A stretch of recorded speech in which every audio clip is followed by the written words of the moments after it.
আর যখন করবে বাজি মা রূপসী মা বাংলা আমার কাঁদবে না কো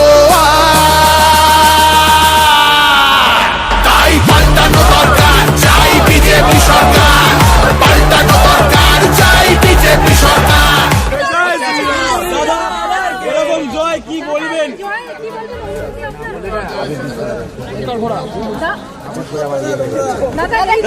জয় কি বলবেন? সাধারণ মানুষের জয়, বেহালা পশ্চিমের সকল মানুষের জয়, পশ্চিমবঙ্গের সকল আমার মতন সাধারণ মানুষ দুর্নীতিতে পশ্চিমবঙ্গের মানুষকে ত্রস্ত করে দিয়েছিল, পশ্চিমবঙ্গের মানুষের প্রাণ ওষ্ঠাগত করে দিয়েছিল এবং তার সাথে সাথে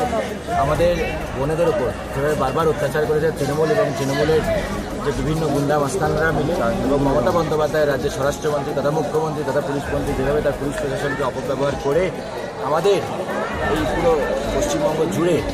যে সাধারণ মানুষের উপর ক্রিমিনালদের যে অত্যাচারকে সুরক্ষা দিয়েছিল ক্রিমিনালদেরকে এবং তার মানুষের ক্ষোভ পুঞ্জীভূত হয়েছে এবং সেই ক্ষোভই ফুটে উঠেছে এবং বিশেষ করে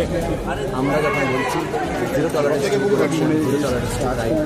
কিন্তু পশ্চিমবঙ্গের সাধারণ মানুষের উপর বেহালা পশ্চিমের সকল মানুষের ভোট কিন্তু আমাদের ভারতীয় জনতা পার্টির প্রতি বিশ্বাস। দাদা আপনি বারবার বলেছেন যে বিদ্যাসাগর হাসপাতালটাকে সুপার স্পেশালিটি হাসপাতাল বানাবে, এটা আমার প্রায়োরিটি, এটা আমি বলেছি যেটা আমার মিশন এবং এটা আমার অ্যাম্বিশন যে বেহালার সকল মানুষের জন্য আমরা ঈশ্বরচন্দ্র বিদ্যাসাগর সুপার স্পেশালিটি হাসপাতাল গঠন করব এবং সেই প্রক্রিয়া আগামীকাল থেকে শুরু হবে এবং আমাদের সরকার গঠন হতে সময় নিয়ে আমরা আগামীকাল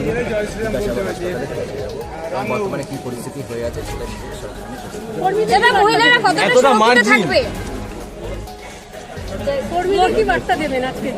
দেখুন আমি একটাই কথা বলে দেশটি হিউমিলিটি ভিক্টরি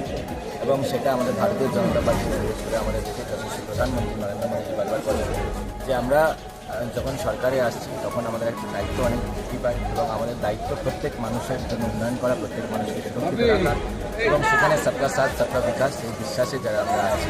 আমরা সকলে মিলে পশ্চিমবঙ্গের 10 কোটি মানুষের কথা তাদের সুরক্ষা তাদের নিরাপত্তা এবং তাদের সামগ্রিক উন্নয়ন স্বাস্থ্য শিক্ষা সর্বতভাবে উন্নয়ন এবং নতুন চাকরি এগুলো আমাদের